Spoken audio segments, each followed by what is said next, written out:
So for today's lesson, I want to talk about memorizing your music. So these are memory tips for classical guitar and for any musician, really.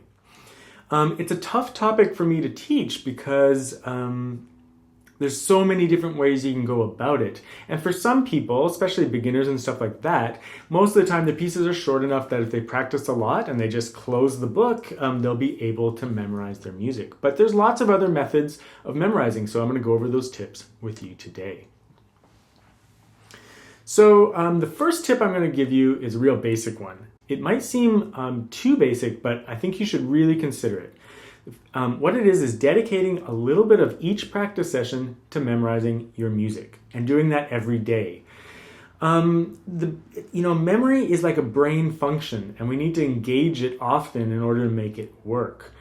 If you stop memorizing your music for a long time, then it's hard to get back into the habit of it. But doing it a little bit each day stimulates the brain into memorizing your music. And also, it's just less painful. If you're suddenly finding yourself needing to memorize your music and you have to do it on a deadline, that's really tough. If you've been working on it every day for a long period of time, then it's going to be a much more gentle experience, right? So do it every single day as a regular act. Not part of your actual practicing, but dedicated time to memorizing the music. Second thing is choose small sections, like very, very small sections of music to memorize. You want to make progress every day. You don't want to memorize a whole bunch in one day and then forget most of it the next day. Choose a very small chunk and make sure you actually memorize it really, really well. You need a long-term memorization plan for the piece, and so breaking your piece into little chunks using a pencil and marking it off is very, very helpful, especially those pencil marks, drawing a line and saying, today I'm going to memorize 2 bars of music only. But if you practice every day, that's at the end of the week, that's 14 bars. That's pretty good. So you have to do it every day, but in very small chunks. One other thing is try to identify musical elements.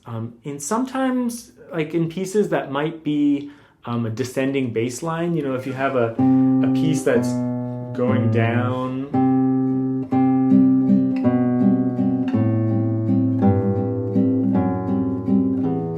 whatever it might be, if you're able to recognize that, like, oh, it's C, B, A, G,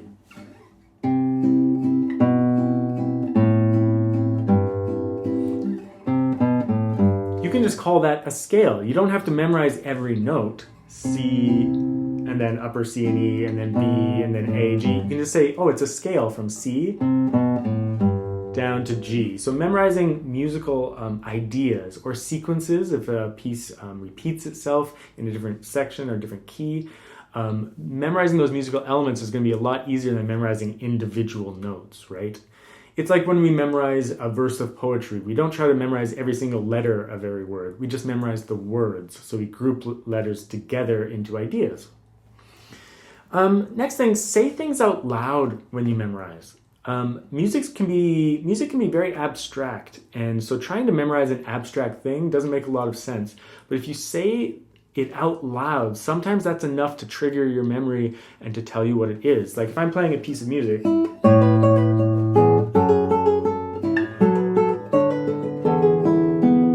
sometimes I'll just have to say the bass line, for example. A, E, F, A, E, F, C, F, A,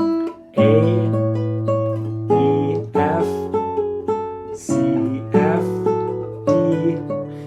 Just saying it out loud can make it much more real, and it can really, really help, especially if it's simpler. Sometimes the notes go by a little fast, so I couldn't say the upper notes here, but being able to say it out loud will really help you, and it'll make it less abstract and give your brain something to call the thing that you're trying to memorize.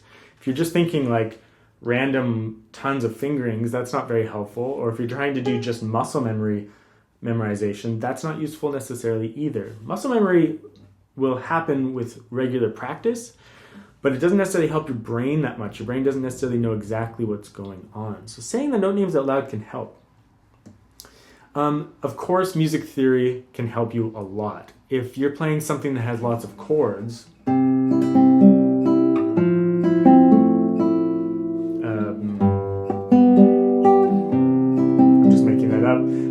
that's like a 1-4-5 chord progression, right? C, F major 7, G, C, 1-4-5 chord progression. So that involves a little bit of music theory, though. That's, if you don't have much music theory, that's okay. If you recognize the chord shapes, C, F, G, then you don't have to memorize every note.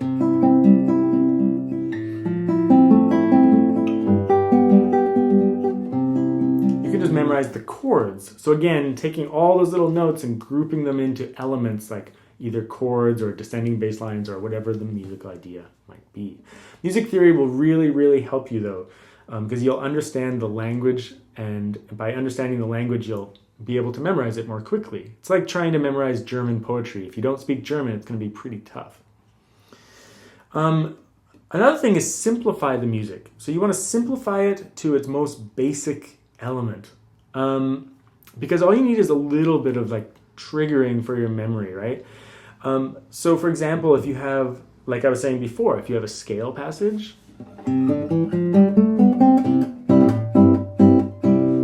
then you can just simplify that by saying it's a scale going up. That's all you need to memorize there. You don't necessarily have to memorize every note. A little bit of muscle memory and knowing that it's an ascending scale will help you out enough. Chords, again, if you know it's a chord, then that takes a whole bunch of notes and simplifies it. So you want to simplify it as much as possible. The last one is a really important one. It's memorize your music from the end first. So not exactly backwards, but from the end of the piece, memorizing that and strengthening that up, and then moving back and memorizing the beginning. The reason is that as you play through a piece, you don't want to get weaker in your memory. Most of us learn the beginning of the piece first, so we've played it a lot more times, and then as we go through the piece, we get more and more nervous and our memory gets worse. What you actually want to do is, as you're playing through the piece, you want your memory to get better and you want to feel more confident. So for the sake of this lesson, let's say I have an 8-bar piece. I'm just going to use eight bars from the beginning of this rondo by Kellner.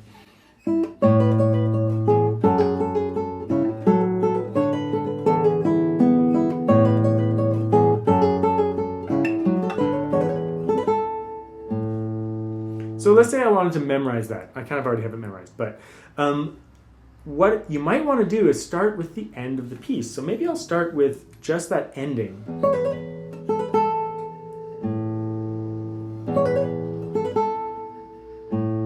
So I can do a couple of things I said. I can call it, it's the trill part, just to simplify it.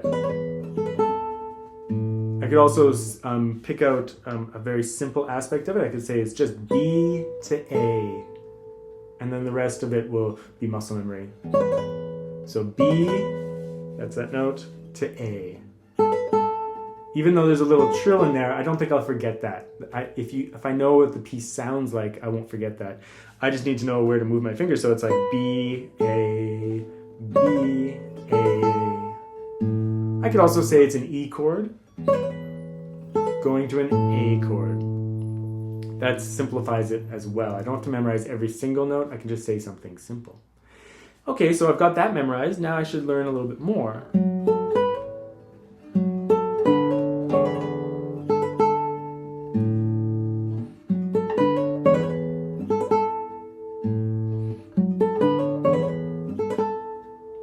So maybe for this one, it would be helpful for me to know my bass line, like F, D, E, and then finally A. F, D, B, E, A.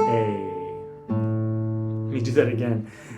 F, D, E, A.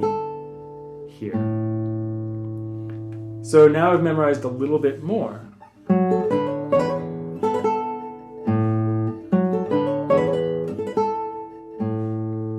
So maybe I want to go back a little bit further. Maybe I already have a little chunk memorized. Sorry.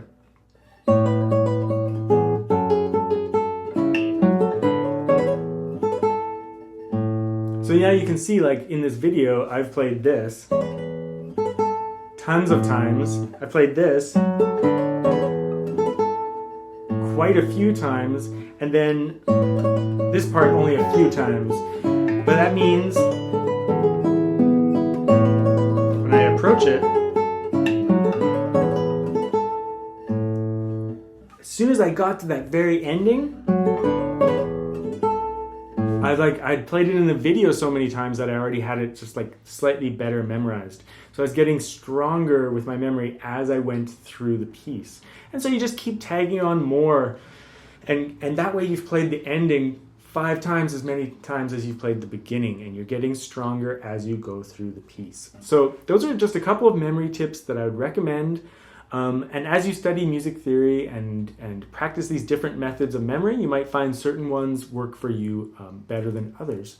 But by trying a whole bunch of them, you can sometimes tackle if you have a piece that's particularly difficult to remember, or a passage that's difficult to remember, try each one of those things and see if one of them sticks. Maybe it's just the act of doing all of them that will finally make you memorize that piece.